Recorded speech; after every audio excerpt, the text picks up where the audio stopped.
Salam jumpa, kembali bersama saya Romo Inonahak BRPR dalam acara Komsos Traveling. Kali ini kita tentu ada tamu-tamu istimewa. Salah satunya hari ini kita akan berjumpa dan juga sedikit berdialog dengan Bapak Adrianus M. Pontus, pimpinan Bank NTT Cabang Atambua. Tentu ini sesuatu yang sangat luar biasa. Salam jumpa, apa kabar? Salam jumpa Romo, kabar Sehat. baik, Kelihatannya selalu sehat. sangat sehat. Ya. Ya.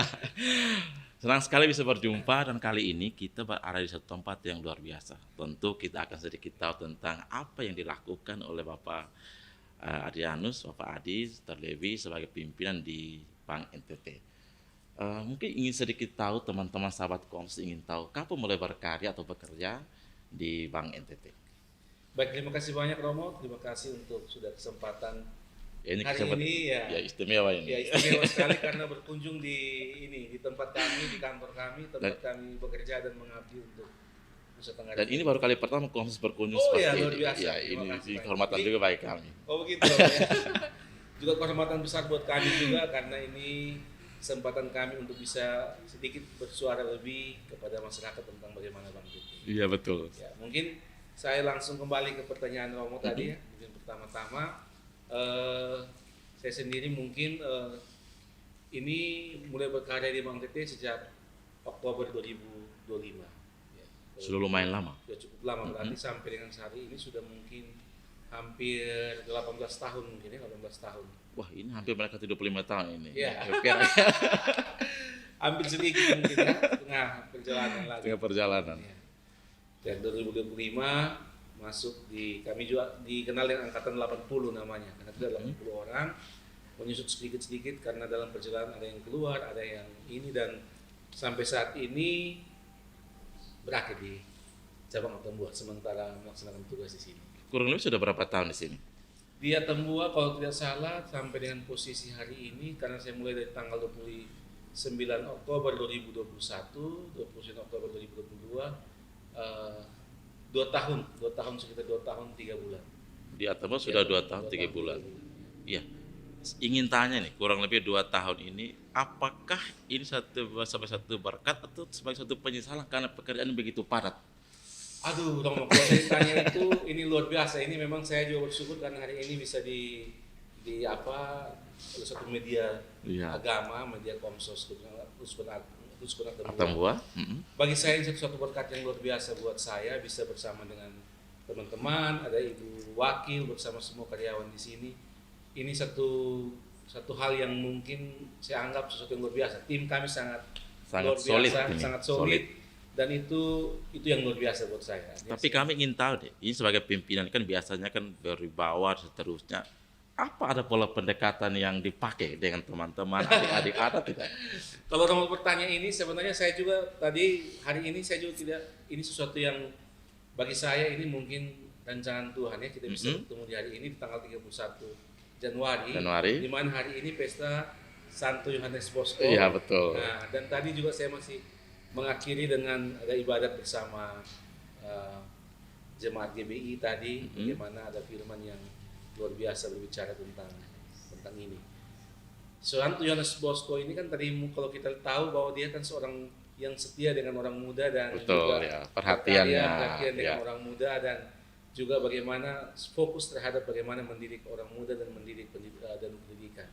Dan memang pendekatan yang kami buat di sini memang saya harus bisa mengerti bahwa anak-anak ini kan yang lahir di generasi milenial. Iya, ini butuh penyesuaian. Iya, dan gaya.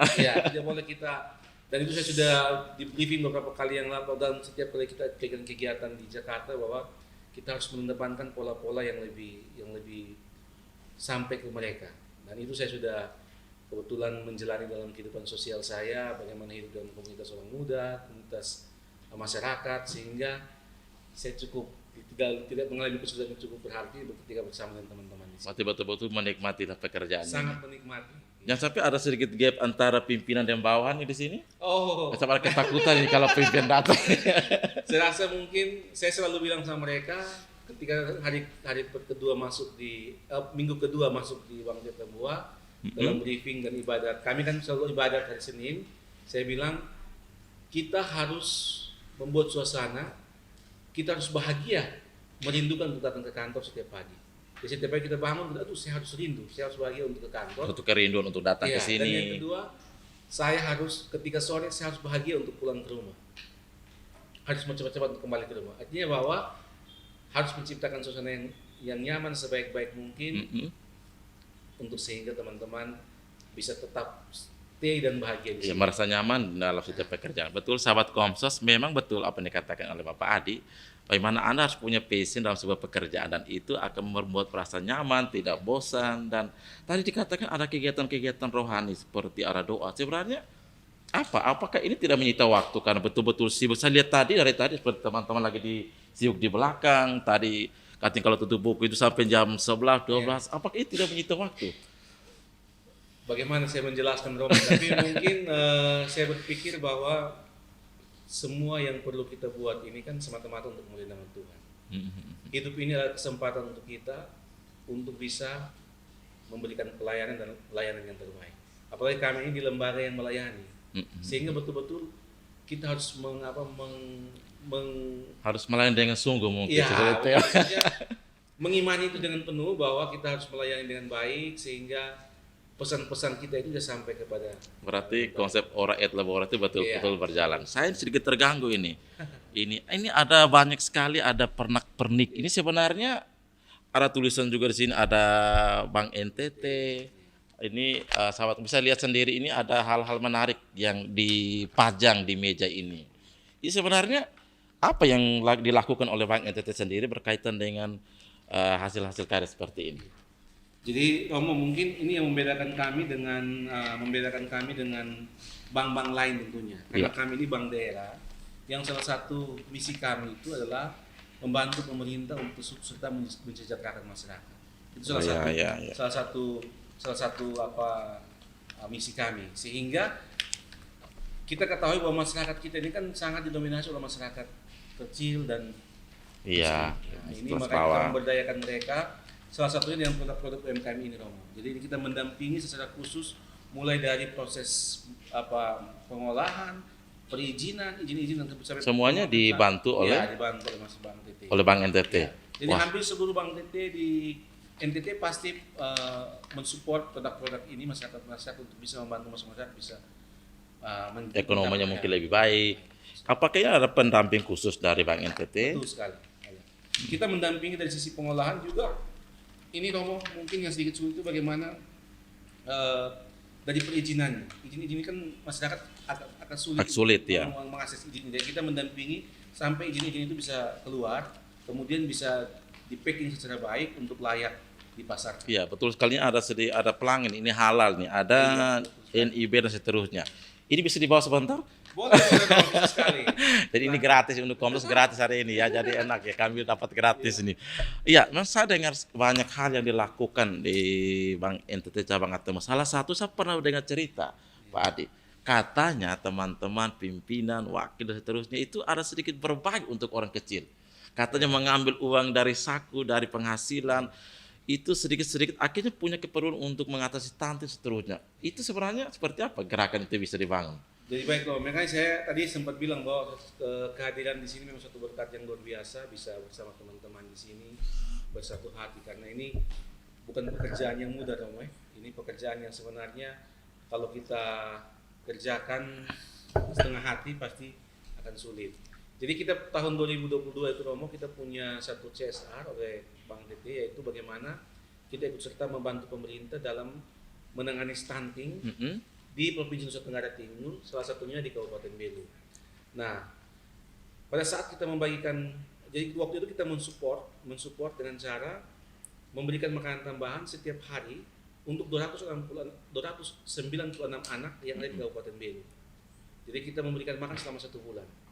Setiap hari kita kerjasama dengan PKK di desa dan juga ibu-ibu dari Puskesmas, kita memberikan makanan tambahan setiap hari 1 kali. Itu mensupport uang atau dalam bentuk apa? Dalam bentuk uang yang dikelola oleh ibu PKK di desa. Jadi kita memberikan uang dikelola oleh ibu PKK di desa selama memberi makanan tambahan selama setiap hari 1 kali makan. Nah, pada saat kita melakukan evaluasi dan monitoring, disitulah saya menemukan banyak hal yang memang itu perlu kita banyak hal yang merasa bahwa aduh ini memang Butuh kepedulian. untuk kepedulian Romo. Ternyata ketika kita keliling ini kita menemukan banyak kasus-kasus stunting yang itu sangat kompleks. Itu sangat meresahkan, Ya, kelihatan maksudnya sekali. orang yang itu karena kemiskinan, kemudian persoalan sosial, ada yang hidupnya pokoknya anak ditinggal sendiri, anak di luar nikah, pokoknya banyak masalah sosial di situ yang sebenarnya berkontribusi terhadap stunting ini.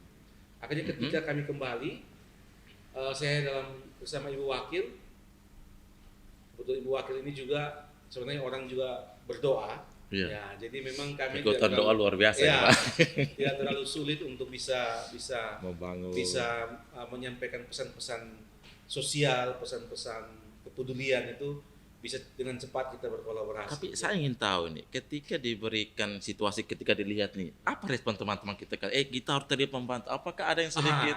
Atau seperti apa? Kalau ini kami terus terang sangat tidak kesulitan karena kami sejak saya bertugas di sini, setiap minggu di hari Senin itu kami selalu ibadat. Jadi bergiliran, setiap pegawai akan memimpin doa, membaca firman, kemudian melakukan sharing, kemudian kita menyanyikan pujian setiap Senin. Setiap Senin. Ya, kemudian nanti setiap akhir bulan, satu hari sebelum akhir bulan, itu kami selalu secara bergantian pastor dan pendeta akan memimpin ibadat di sini. Termasuk saya sudah. Ya, termasuk Romo juga sudah pernah mengambil bagian untuk mengambil bagian. Jadi ketika tiba saatnya ini kami terpeduli, seperti memang semua sudah dengan sendiri berjalan. Saya kembalikan ke teman-teman, kita sudah berdoa seperti ini, tapi kita menemukan banyak kejadian di lapangan seperti ini. Tapi saya ingin tahu ini, bagaimana bentuk kerjasama dari Bank NTT sendiri dengan pemerintah kabupaten dan gereja seperti apa? Romo, saya luar biasa di sini. Kalau tadi Romo bertanya, saya sebenarnya mungkin di kesempatan ini saya harus bongkar karena saya bongkar. saya harus sharing karena ini seperti apa ini? Teman-teman di sini pasti juga saya belum pernah cerita, tapi mungkin di sini bisa menjadi berkat, bisa menjadi pesan yang baik bagi ini. Bahwa saya yakin bahwa Tuhan itu punya cara untuk sampai ke setiap hati. Ketika saya dilantik menjadi kepala cabang di sini, seperti biasanya kan kita harus pamit ke pimpinan kita, ke direksi. Ketika itu saya bertemu dengan Pak Dirut, beliau cuma menitipkan 2 pesan saja. Pesan yang pertama, dia bilang, ingat,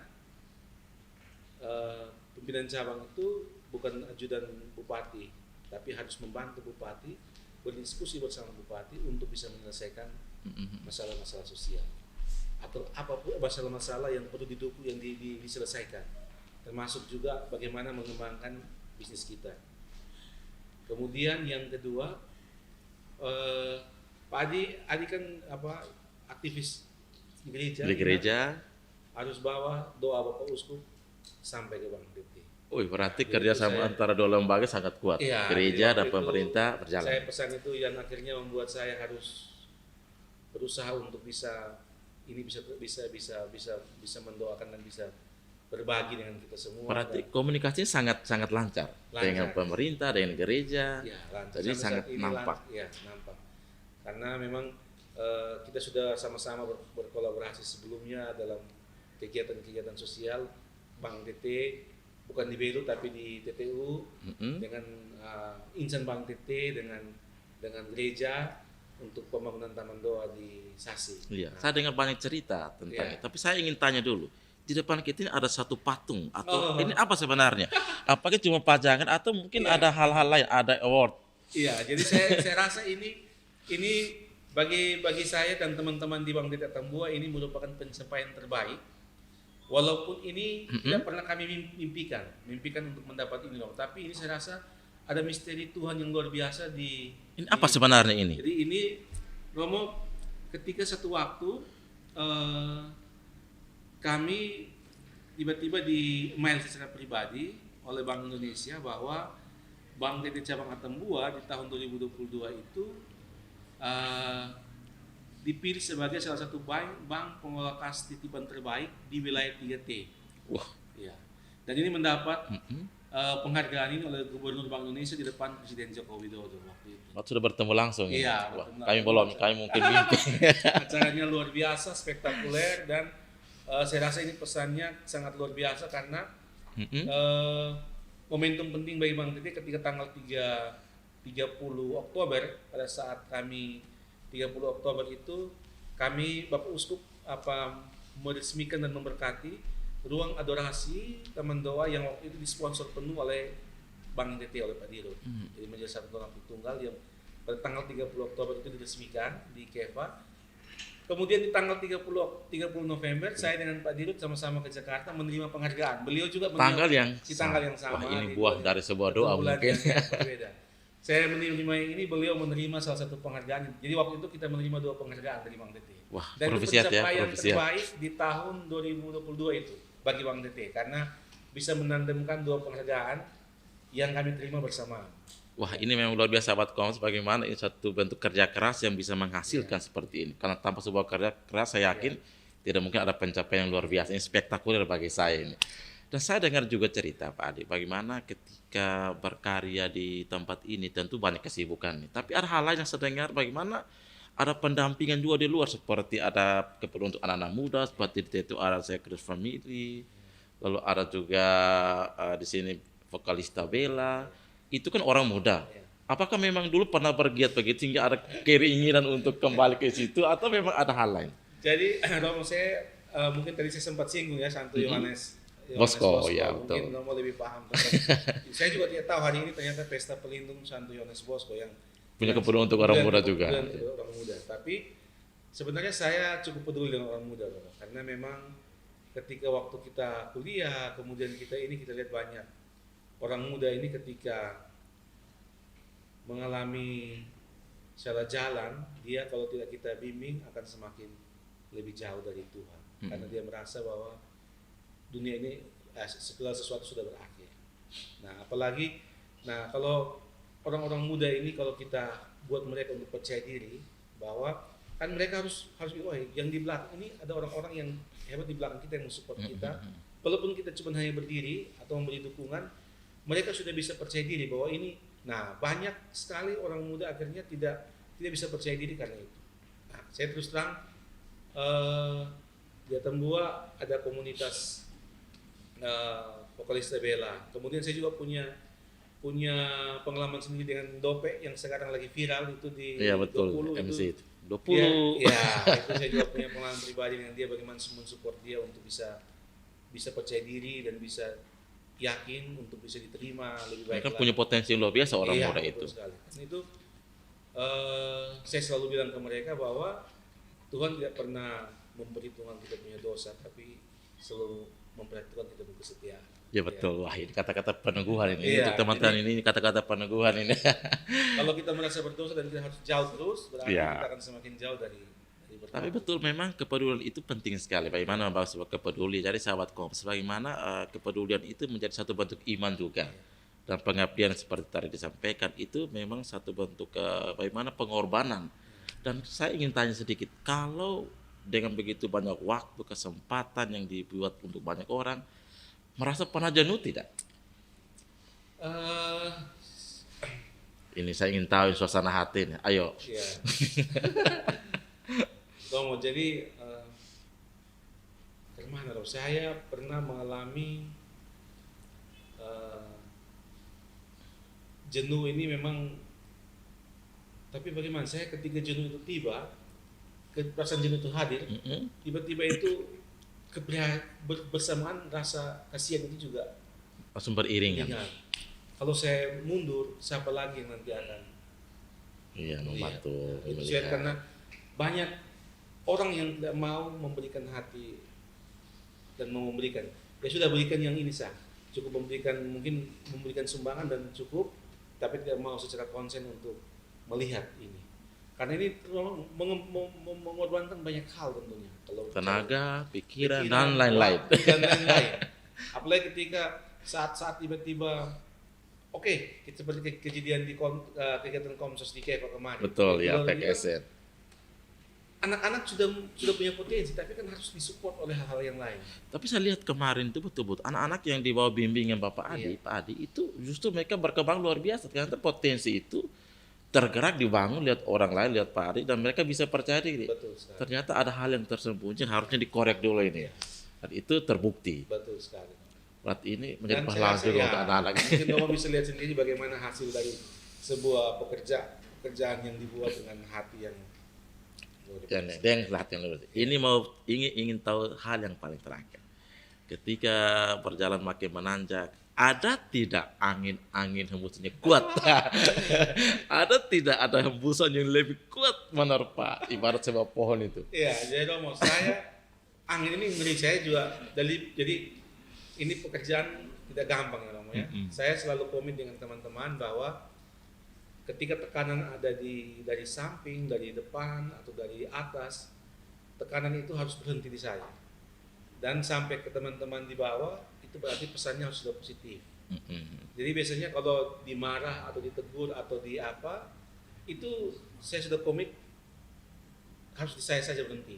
Memang saya orangnya speednya agak cepat, jadi anak-anak biasanya saya tuntut speednya cepat, tapi Iya, yang betul. pesan walaupun misalnya direksi marah kah, atau pimpinan marah kah, atau dari mitra dari DPR, dari bupati, pemerintah ada yang ini, tapi dia akan ternetralisasi dengan saya dan akan kembali ke teman-teman itu. Memang saya lihat gayanya memang ke situ. Cepat ya, cepat. Ya. Ya, itu betul. Ini gaya kepemimpinan yang unik dan ini sangat berkesan.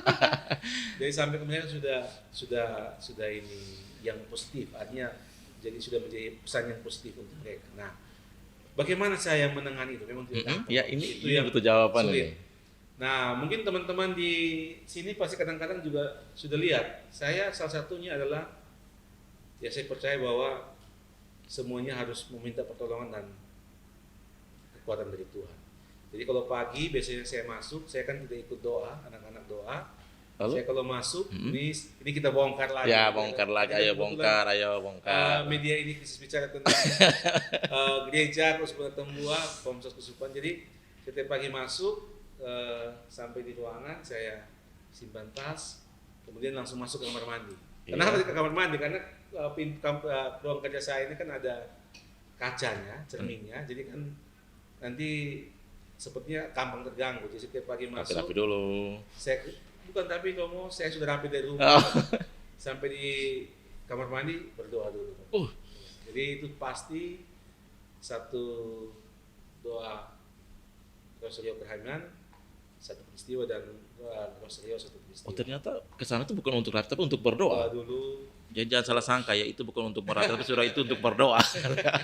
Karena di sini kamar saya ada cerminnya, jadi ini agak sulit kalau berdoa di dalam kamar. Jadi saya selalu ke kamar mandi untuk berdoa dulu. Setelah kamar mandi, tepat di meja saya itu, nanti kalau Romo lihat di bawah meja itu Rapid sebenarnya. Saya mau cek dulu sebentar. boleh. Ada laci, di situ ada Alkitab saya. Dibaca. Nah, dibaca bacaan hari itu dulu. Baru bisa mulai kegiatan. Ini Dan sangat spiritual ini. bukan seperti itu ya, itu yang menjawab pertanyaan yang Romo tadi. Jadi doa dulu, selalu diawali dengan sebuah doa. Ya, harus doa dulu. Tapi karena ini saya harus ke kamar mandi saya berdoa, kemudian baru ke meja kerja, ada Alkitab di bawah meja, saya baca dulu. Setelah itu baru mulai dengan teman-teman. Ini yang luar biasa. Ini kita beri apresiasi. Ternyata bagi Pak Adi itu kekuatan doa itu segalanya. Tanpa sebuah doa tentu kita tidak mampu untuk mengatasi apapun. Terlebih juga hal-hal luar, persoalan-persoalan hidup, kekuatan doa itu mampu mengubah hidup kita. Ini satu kekuatan luar biasa, dan sahabat Komsos memang kalau berbicara tentang hal-hal yang unik itu mungkin orang bilang ada di tempat lain tuh, tapi ternyata ada juga di Atambua itu dipimpin Bang NTT. Cabang Atambua kan kesaksian yang bagi saya itu memang sangat sederhana tapi sangat inspiratif. Ternyata hal-hal kecil itu bisa diselesaikan kalau ada komunikasi, dan doa adalah nomor satu, number one. Ya, kita memang ingin tahu banyak hal, tapi kayaknya ditahan dulu untuk episode kali ini. Ya, kita akan jumpa lagi di lain waktu, dan sahabat Komsos memang menarik sekali bagaimana kata Pak Adi bahwa kerja keras, kedisiplinan, kekuatan doa ini menjadi satu hal yang akan membawa suatu perubahan dalam kehidupan kita, dan justru kehadiran Bang NTT di Atambua ini membawa suatu perubahan yang luar biasa. Kita bisa tahu lewat karya-karya, lewat pengabdian, juga ada pengabdian di tengah masyarakat. Tetap maju Bang NTT, semoga tetap menjadi inspirasi bagi masyarakat di Kabupaten Belu dan sekitarnya, dan kami mendoakan tetap kita saling mendukung. Kita akan jumpa lagi di lain kesempatan, dan Tuhan memberkati. Terima kasih. Terima kasih Romo. Terima kasih.